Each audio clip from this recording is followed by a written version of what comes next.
എന്തായിരുന്നു അന്നത്തെ ഒരു അനുഭവം?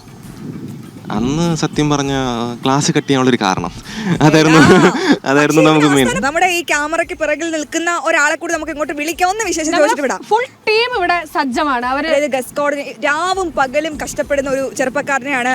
നിങ്ങൾക്ക് അറിയാം, മുഖം കണ്ടാൽ അറിയാം. വിളിച്ചാലോ? അമലേ, ഇതാണ് ഞങ്ങളുടെ അമൽ പ്രീത പ്രദീപ്. പ്രേക്ഷകർക്ക് സുപരിചിതമാണ്. അമല ഈ കലോത്സവ വേദിക്ക് ക്യാമറയ്ക്ക് പിറകിലൊക്കെ അഹോരാത്രം കഷ്ടപ്പെടും, ഓടി നടന്ന് പണിയെടുക്കുകയാണ്. ഗസ്റ്റിനെ കോർഡിനേറ്റ് ചെയ്യാനും എന്തിനായാലും അമലിന്റെ ഫുൾ സാന്നിധ്യം ഇവിടെ ഉണ്ട്. അമല് മുമ്പ് ഇങ്ങനെ കലോത്സവത്തിലൊക്കെ പങ്കെടുത്തിട്ടുണ്ടോ? പങ്കെടുത്തിട്ടുണ്ട്. 8ാം ക്ലാസ് 9, 10 അന്ന് വട്ടപ്പാട്ടിനൊക്കെ പോയിട്ടുണ്ട്, പിന്നെ വഞ്ചിപ്പാട്ടിന് പോയിട്ടുണ്ട്. പിന്നെ അങ്ങനെ എന്തായിരുന്നു അന്നത്തെ ഒരു അനുഭവം? അന്ന് സത്യം പറഞ്ഞ ക്ലാസ് കട്ട് ചെയ്യാനുള്ളൊരു കാരണം അതായിരുന്നു നമുക്ക് മെയിൻ. അങ്ങനൊന്നുമല്ല, അന്ന് നമ്മുടെ ലക്ഷ്യം അതായിരുന്നു, അടിസ്ഥാന ലക്ഷ്യം അതായിരുന്നു.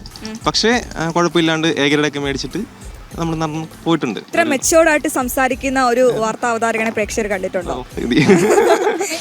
തൃശ്ശൂരിന്റെ ഒരു വൈബ് ഉണ്ട്, കലാപൂരത്തിന്റെ വൈബ്. സത്യം പറഞ്ഞ വൈബ് ആഘോഷിക്കാൻ പറ്റിയിട്ടില്ല. വന്നപ്പോൾ മുതൽ ഓരോരോ തിരക്കിലായിട്ട് നിൽക്കുകയാണ്. സത്യം പറഞ്ഞ അമ്പലം പോലും തൊഴുതിട്ടില്ല ഇതുവരെ. എന്റെ നോക്കണം.